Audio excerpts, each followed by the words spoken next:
जब तक किसी को खुद की वैल्यू नहीं पता होती तब तक दूसरा कोई उसकी वैल्यू नहीं समझ सकता। दो प्रकार के इंसान दुनिया में पाए जाते हैं। एक तो वो जिन्हें अपने काम पर पूरा भरोसा होता है, जो खुद पर विश्वास करते हैं और ये समझते हैं कि जो हुनर उनके अंदर है वो कोई सामान्य हुनर नहीं है। और दूसरे वो लोग जो अपने आप को बहुत मामूली समझते हैं, जो अपने काम को, अपने प्रोफेशन को बहुत ही सामान्य समझते हैं। इस प्रकार के लोगों को हमेशा यही लगता है कि उनके अंदर कोई खास बात नहीं है, और यकीन मानिए इन लोगों का आंकड़ा बहुत ज़्यादा है। इसी प्रकार का मोहन नाम का एक इंसान एक छोटी सी दुकान पर काम किया करता था। उसे हमेशा यही लगता कि वो बहुत मामूली काम कर रहा है, वो सबसे घटिया काम कर रहा है और उसे ये काम छोड़ देना चाहिए। लेकिन पारिवारिक जिम्मेदारियां होने की वजह से वो उस काम को छोड़ नहीं पा रहा था। खाली समय में कभी वो विचार करता कि मैं खुद की एक दुकान खोल दूंगा, और कभी कोई दूसरा काम करने की सोचता ताकि लोगों के बीच उसकी इज्जत बने, लोग कहें कि मोहन बहुत अच्छा काम कर रहा है। वास्तविकता में जब भी कोई रिश्तेदार उससे पूछता कि वो क्या काम करता है तो वो अपने काम को छुपाने की भी कोशिश करता। वो हमेशा यही सोचा करता कि किसी दुकान पर काम करना कितना तुच्छ काम है, कितना छोटा काम है। इससे अच्छा तो आदमी खाली बैठ जाए। कोई अगर पूछे भी तो कह तो दें कि कुछ काम की तलाश कर रहा हूँ, अभी तो कुछ काम मिला नहीं है। लेकिन ऐसे तुच्छ काम के बारे में दूसरों को बताना क्या सही रहेगा? वो मेरे बारे में क्या सोचेंगे कि ये कितना छोटा काम कर रहा है? क्या उनके बीच मेरी इज्जत, मेरी वैल्यू बनी रह पाएगी? ऐसे विचार मन में बार बार आने की वजह से वो अक्सर तनाव में भी रहने लगा था। दुकान पर काम करने के उसे बहुत ही कम पैसे मिलते थे। इससे वो अपने बीवी बच्चों की ज़रूरतें भी पूरी नहीं कर पाता था। इसीलिए रातों में उसे नींद भी नहीं आती थी। वो अपने आप को फालतू समझता था, वो दुनिया पे खुद को बोझ समझता था। वो कभी कभी आत्महत्या करने के भी विचार करता। एक दिन मोहन दुकान पर अकेला काम कर रहा था। उसका मालिक कहीं बाहर गया हुआ था। तभी अचानक उसकी दुकान पर एक बौद्ध भिक्षु भिक्षा लेने के लिए पहुंच गया। इस भिक्षु के चेहरे पर एक दिव्य तेज था, उसकी आंखों में एक शांति थी। मोहन ने इस बौद्ध भिक्षु को भिक्षा देते हुए एक सवाल पूछा। मोहन ने पूछा कि हे बंते, आपकी आंखों में गजब की शांति है, आपके चेहरे पर गजब का तेज है। आपने जिस प्रेम से मुझसे भिक्षा मांगी है तो उससे स्पष्ट होता है कि आपकी वाणी भी बहुत प्रेमपूर्ण है। लेकिन हर कोई आपकी तरह दयालु और प्रेमपूर्ण नहीं होता। मोहन ने खुद को संबोधित करते हुए पूछा कि हे बंते, मैं हमेशा दूसरों की मदद करता हूँ, हमेशा दूसरों के काम आता हूँ। उसके बावजूद लोग मेरी इज्जत नहीं करते। इज्जत करना तो दूर की बात रही, मेरी कोई कद्र भी नहीं करता, मुझे कोई पूछता तक नहीं है। और मुझे ये लगता है कि मैं एक दुकान पर एक बहुत ही तुच्छ काम कर रहा हूँ, जिसकी वजह से लोग मेरी कभी भी इज्जत नहीं करेंगे। हालांकि मैं कभी किसी का बुरा नहीं चाहता, मैं हमेशा दूसरों की मदद करना चाहता हूँ। तो इसके बदले कम से कम दूसरे लोगों को मुझसे ठीक से पेश तो आना चाहिए। मैं दूसरों के बीच और अपने परिवार के बीच में भी अपनी वैल्यू किस प्रकार बढ़ा सकता हूँ? मुझे कुछ तरीके और उपाय बताएं जिससे मैं भी अपना स्वाभिमान भरा जीवन जी सकूं। बौद्ध भिक्षु ने मुस्कुराते हुए जवाब दिया कि बंते, जब तक तुम खुद की कद्र करना नहीं सीखोगे तब तक दूसरा कोई तुम्हारी कद्र नहीं करेगा।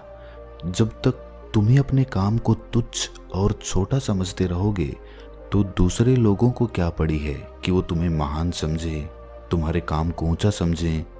भिक्षु ने अपनी बात आगे बढ़ाते हुए कहा कि ऐसा नहीं है कि हमें हर घर से भिक्षा मिल जाती हो, लेकिन जो कुछ भी हमें मिलता है उसके लिए हमारे मन में एक धन्यवाद का भाव होता है। इससे हम खुद को प्रेम करना सीख पाते हैं। जब तक हम अपने आप को और अपनी किस्मत को कोसते रहेंगे तब तक हम अपने आप से कभी प्रेम नहीं कर पाएंगे। हम खुद को प्रेम तभी कर पाएंगे जब हम अपने आप को किस्मत वाला समझेंगे। मोहन ने भिक्षु की बात काटते हुए कहा कि हे बंते, मैं अपने इस छोटे से काम से कैसे संतुष्ट रह सकता हूँ? मैं कैसे ऐसे तुच्छ काम के लिए अपने मन में एक धन्यवाद का भाव पैदा कर सकता हूँ। ये कैसे संभव है? अगर मैं अपने काम को पसंद ही नहीं कर रहा तो क्या उपाय है? इस पर भिक्षु ने सड़क पर एक भिखारी की तरफ इशारा करते हुए कहा कि जरा उस भिखारी को गौर से देखो। उसका भी परिवार है, उसके भी बच्चे हैं, वो भी किसी का पिता है। लेकिन अगर तुम महसूस करो तो तुम्हारी नज़र में वो तुमसे भी ज़्यादा तुच्छ काम कर रहा है, तो तुम तो उससे बेहतर हालात में हो। तुम्हें तो खुश होना चाहिए। हर किसी की किस्मत तुम्हारे जैसी नहीं होती। हर किसी को किसी दुकान पर काम करने का मौका नहीं मिलता। अगर तुम ऐसे सोचोगे तो तुम्हारे मन में एक धन्यवाद का भाव अपने आप पैदा हो जाएगा। तुम्हारा शरीर स्वस्थ है, तुम्हें कोई चिंता नहीं, कोई फिक्र नहीं, लेकिन फिर भी तुम अपने आप को तुच्छ समझते रहते हो। इसमें तुम्हारे सिर्फ सोचने के नज़रिए की कमी है। अगर तुम अपने सोचने के नज़रिए को बदलो तो सब कुछ अच्छा है, वरना तो सब कुछ बुरा है। एक बार तुम खुद से प्यार करना सीख जाओ, प्रेम करना सीख जाओ, उसके बाद तुम्हारा खुद पे विश्वास बढ़ जाएगा।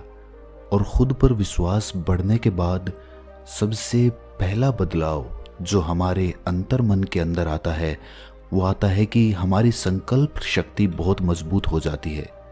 खुद से प्रेम यानी कि खुद पे विश्वास बढ़ना, और विश्वास बढ़ना मतलब हमारी संकल्प शक्ति मजबूत होना। मजबूत संकल्प शक्ति एक लीडर का, एक नेता का गुण होता है। जब दूसरे लोग जो आज तुम्हारी निंदा करते हैं, जब कल ये देखेंगे कि ये आदमी जो काम अपने हाथ में लेता है उसे पूरा करके ही दम लेता है, तो अपने आप उनकी नज़रों में आपकी इज्जत बढ़ने लगेगी, आपकी वैल्यू बनने लगेगी। भिक्षु ने मोहन को सावधान करते हुए अपना अगला तरीका बताया जिससे दूसरों की नज़रों में अपनी वैल्यू बढ़ाई जा सके।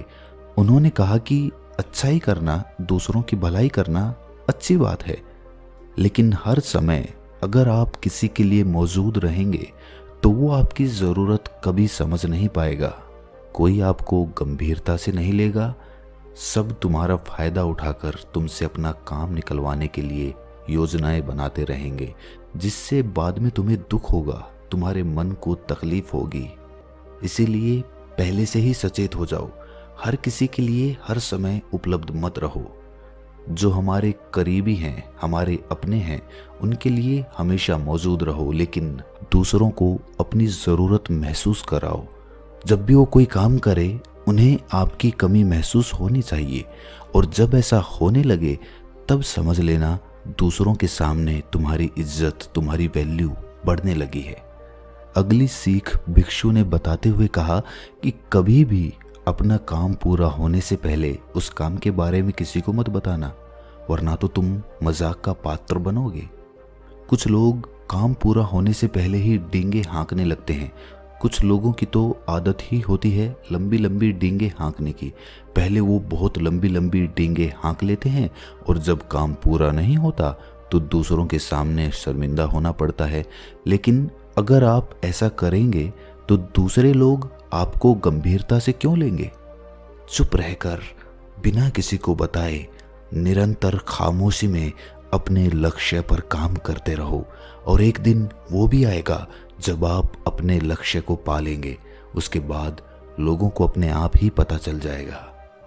अपनी बात को जारी रखते हुए भिक्षु ने बताया कि अपनी झिझक को दूर करो, अपने डर को दूर करो। अपनी झिझक और अपना डर दूर करने का सिर्फ एक ही तरीका है कि तुम उसका सामना करो। अगर अनजान लोगों से बात करने में हिचकिचाहट होती है तो उनसे ज़बरदस्ती बात करने का अभिनय करो, और अभिनय करते करते एक दिन वो भी आएगा जब आपको किसी से कोई झिझक नहीं रहेगी। आप किसी भी अनजान आदमी से बेधड़क बात कर पाओगे। जब दूसरों के सामने बिना किसी डर और बिना किसी झिझक के आप अपने विचार रखेंगे तो दूसरे लोग आपकी स्पष्टता की, आपकी निर्भीकता की अपने मन में तो ज़रूर तारीफ करेंगे। भिक्षु ने मोहन को सावधान करते हुए कहा कि याद रखना, घमंड यानी कि अहंकार की तलवार बहुत बारीक होती है। वो कब तुम्हारी गर्दन काटेगी तुम्हें पता भी नहीं चलेगा। भौतिक जीवन में कुछ उपलब्धियां हासिल कर लेने के बाद कुछ लोगों को अहंकार हो जाता है। हो सकता है वो अहंकार आपको नजर ना आए, लेकिन दूसरों को वो अहंकार महसूस हो जाता है। इसीलिए जब तक आप सामने रहेंगे तो आपके ओहदे की वजह से वो आपकी इज्जत करेंगे, आपके सामने आपकी बड़ाई करेंगे, लेकिन आपके पीछे से वो आपको अहंकारी और घमंडी बताने लगेंगे। इसीलिए खुद का निरीक्षण करते रहें। कहीं कोई उपलब्धि हासिल करने के बाद हम अहंकार से तो नहीं भर गए, कहीं हम अपने से छोटे ओहदे वालों के साथ गलत तरीके से तो पेश नहीं आ रहे। इस बात का निरीक्षण आध्यात्मिक उन्नति के लिए बहुत ज़रूरी होता है, क्योंकि आध्यात्मिक उन्नति में आदमी का अहंकार या घमंड ही सबसे बड़ा रोड़ा होता है। अपनी बात समाप्त करते हुए भिक्षु ने आखिर में कहा कि हम सब लोग समाज में रहते हैं, हम सब सामाजिक हैं।